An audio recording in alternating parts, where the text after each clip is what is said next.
I think it is terrific that the convention is here and that we are going to be able to nominate the next President of the United States. I think it is very, very exciting. I used to say, and I will say, that in fact when the Clinton administration left office, we had a surplus in the budget and we had a surplus of goodwill internationally.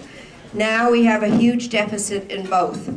In diplomatic terms, the world is a mess.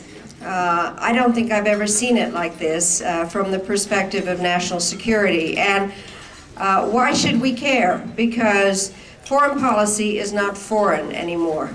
We do know that whatever happens abroad comes home to America, and we have to deal with it.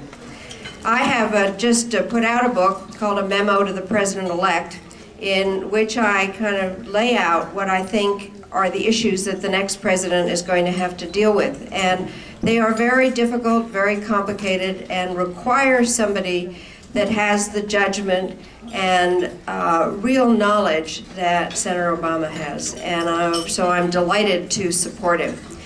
The major issues that are out there are, first of all, how to fight terrorism without creating more terrorists. One of the things that the Bush administration has done is, in fact, create more terrorists. And what has happened, even former Secretary of Defense Rumsfeld has said that as we get rid of some terrorists, we create more of them. And so we've got to figure out a way to do that in a way that does not create more terrorists. The second big issue is how to stop the proliferation of nuclear weapons. The whole system that has guided us through the end of the 20th century doesn't work anymore. Countries are putting together nuclear technology, and it is a threat, and we have to be careful that the worst weapons don't get into the hands of the worst people. I also think we have to renew the good word of democracy.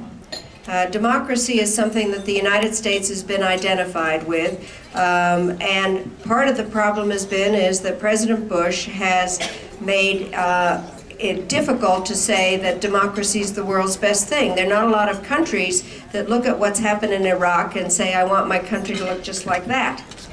And so rather than imposing democracy, we have to support democracy.